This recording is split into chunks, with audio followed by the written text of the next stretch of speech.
Bismillahirrahmanirrahim. Assalamualaikum warahmatullahi wabarakatuh. Kembali lagi bersama Mang Aji di channel History Horror yang akan menemani teman-teman semua dengan cerita horor dan mistis. Semoga cerita ini bisa menghibur. Kali ini saya akan melanjutkan cerita yang berjudul Dendam Api Asmara. Cerita ini ditulis oleh Rohim Ibrahim. Bagi teman-teman yang ingin membaca kisah aslinya, bisa kunjungi link yang nanti akan saya sertakan di kolom deskripsi.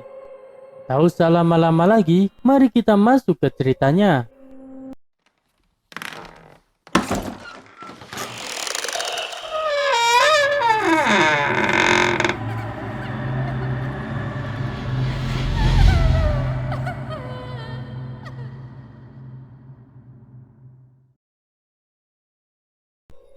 Di malam hari yang cerah dihiasi gemerlapnya bintang yang bertaburan memenuhi hamparan langit biru mengalahkan cahaya bulan yang tinggal separuh, hingga seluk-beluk kawasan air terjun terlihat walau sedikit temaram.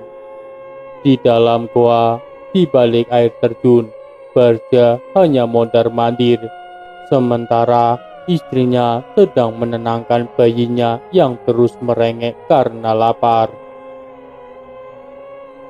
Pikiran Barja terus berkecamuk, keluar cari makan atau tidak, karena ia tahu seseorang tengah mengamati di balik semak belukar.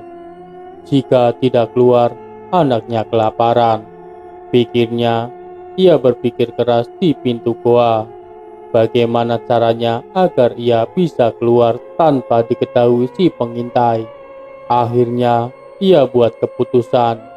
Dengan tekad bulat, ia melangkahkan kaki keluar dan tak pedulikan apapun yang akan terjadi pada dirinya. Baginya, anak yang lebih penting. Sementara di balik semak-semak, Rukimin dan Wulandari masih terus mengintai. Sosok yang tadi mereka lihat kini mulai terlihat jelas.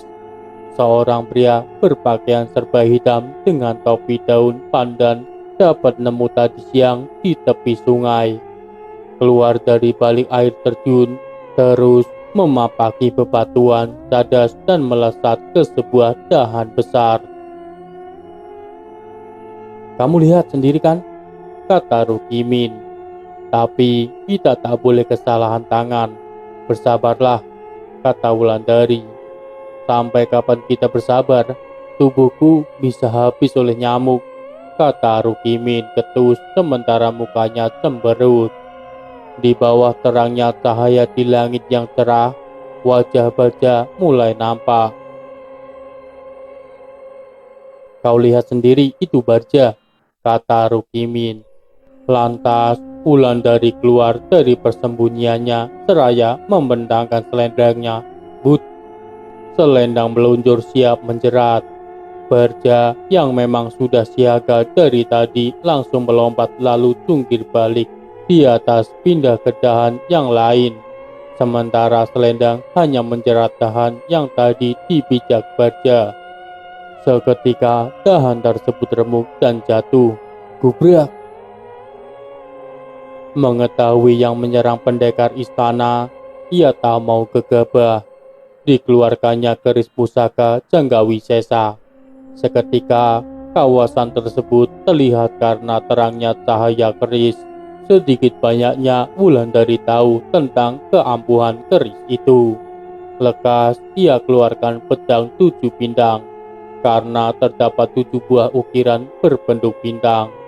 Lalu dibentangkan dan langsung menyerbu Barja. Kerlap-kerlip dari pedang berbaur dengan cahaya biru dari keris, menambah kemeriahan di malam hari. Tapi tidak dengan mereka berdua, karena sedang bertaruh nyawa, lengah sedikit bisa berakibat fatal. Ranting dan dedaunan berguguran terkena sabetan pedang dan keris berbaur dengan angin yang berhembus. Bak kapas di musim gugur berterbangan. Sementara Rukimin di balik semak seperti menonton pertunjukan yang seru dan menegangkan. Berbagai jurus telah dikeluarkan, terang, keris dan pedang beradu keras hingga tangan mereka bergetar, tubuh mereka terjajar 3 langkah ke belakang.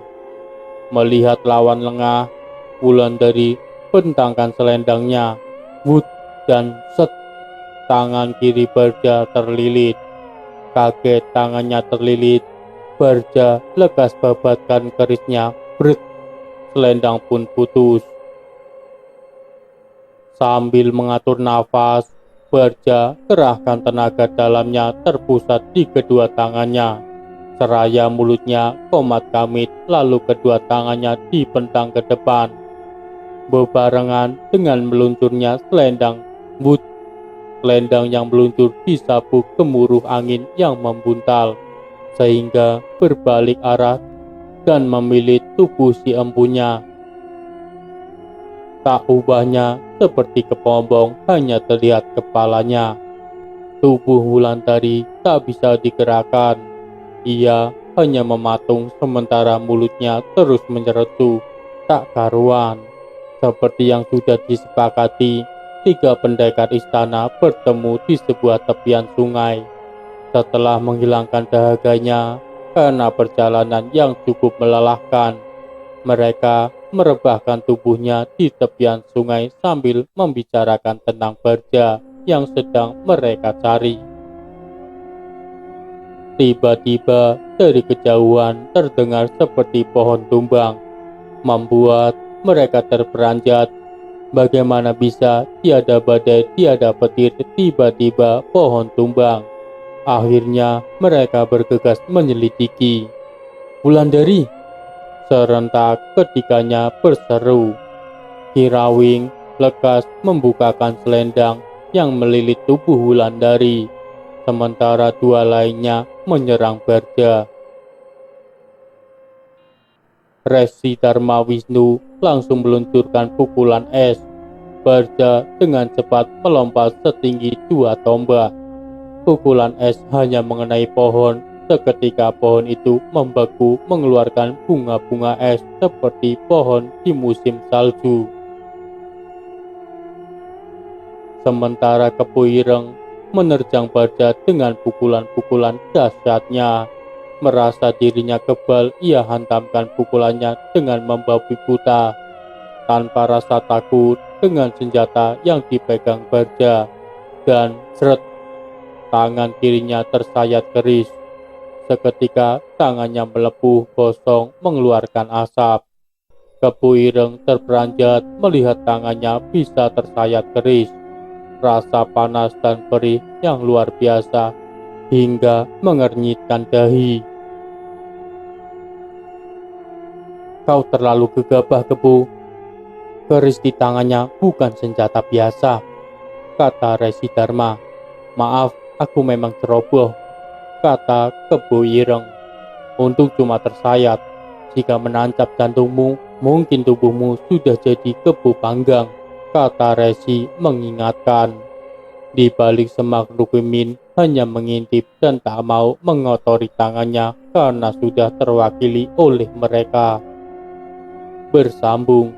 Bagi kalian yang belum subscribe channel ini, silakan subscribe channel ini dan nyalakan notifikasi agar kalian tak tertinggal dari kelanjutan kisah dendam api asmara ini. Sekian dari kami. Wassalamualaikum warahmatullahi wabarakatuh.